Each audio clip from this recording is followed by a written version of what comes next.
Now, in this episode of Politics and War, I want to speak on this Israeli-Iranian conflict.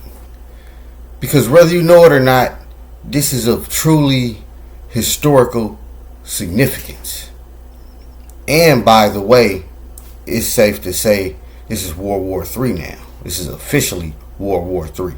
When you got those two particular countries officially going at it militarily, not on no quiet war, openly, it's definitely World War III. You see, this conflict goes back 1,000 years war.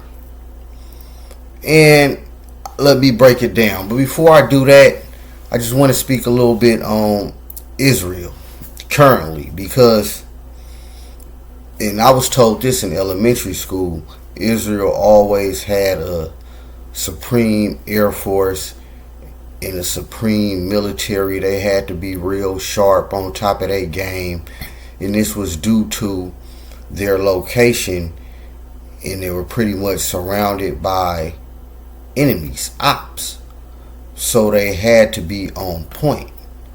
Now, of course, I learned this in elementary school. Now, we know a lot of the aid from Israel comes from the U.S., but it's a lot much more to it. You understand? The U.S. is not the only entity that supports Israel. So let me break it down. Now, as I mentioned, these conflicts goes back to 1,000 years. Even in the Bible, you hear the importance of Israel. And usually, the main primary reason is just due to its strategic location is basically the heart of the main trading routes. Where all the trading routes from all different cultures connect, like the Silk Road, all that, yeah.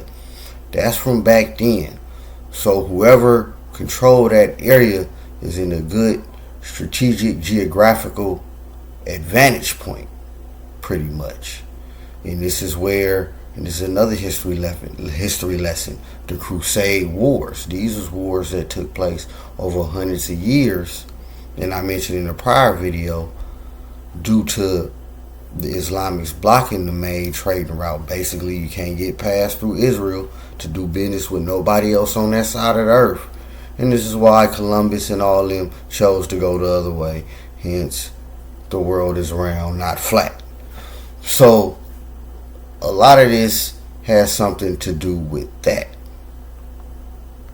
Now, the significance of Iran being in this open conflict is that, we know Iran has always been a primary stronghold when it comes to the opposition of Israel or any outside influence in that region.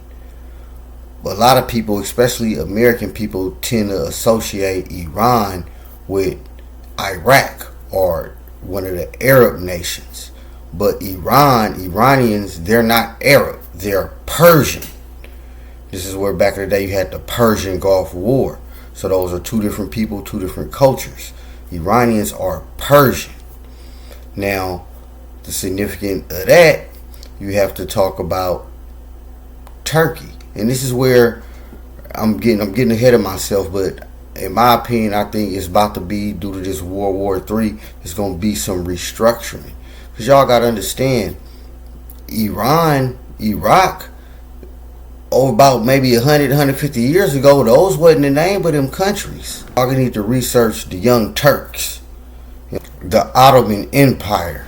You understand? All that region was up under their control. Now, I'm not going to go too far back, but hell, again, Iran didn't change their name till 1935. So, point is, in politics and war, in this particular conflict, it's about to be some geographical shape-shifting, if you ask me.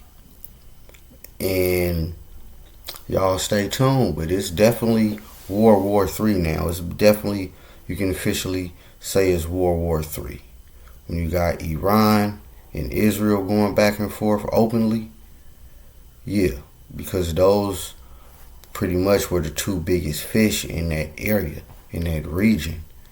So it's definitely on now. And I'm hearing Russia mention that Israel need to fall back and nobody need to aid Israel or whatever. So definitely a lot of more countries is about to become involved in. Was that part of the plan? I don't know. Y'all let me know. But this is major. This ain't nothing to sleep on. It's definitely going to be residual fallback, as with every conflict, whether you realize it or not. But this is definitely huge. Now, will the U.S. be involved? Well, hope not, but in politics, it don't surprise me. It wouldn't surprise me. Maybe I watch a lot of TV, but it wouldn't surprise me. Whether it be something purposely happen, like a tragically accident where some U.S. citizens lose their life and that forces the U.S. to be join the conflict. I don't know. I watch a lot of TV or whatever. It's a joke. The years the U.S. is not in a conflict is they preparing to get in one.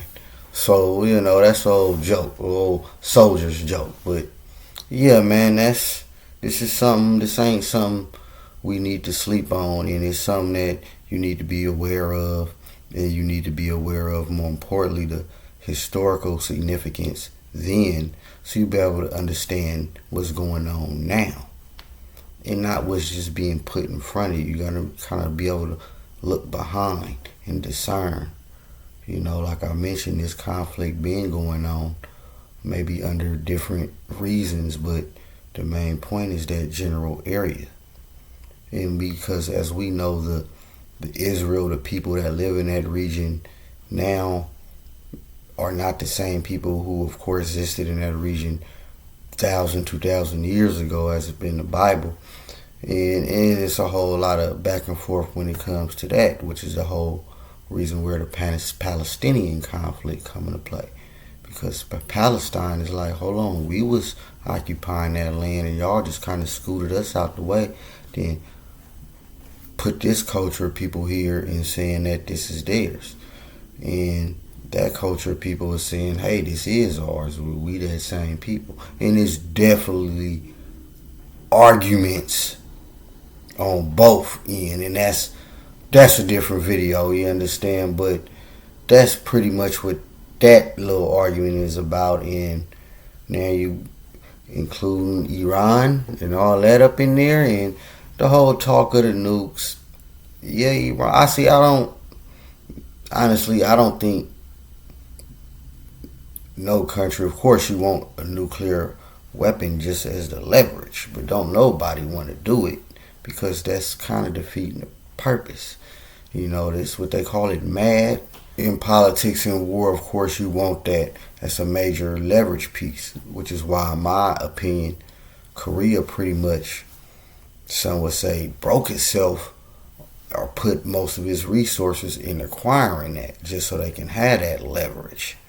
So, y'all let me know what y'all think about that. Here's another joke, political joke. I don't know what weapons they're going to fight World War III with, which is we into now. But World War IV going to be fought with sticks and stones.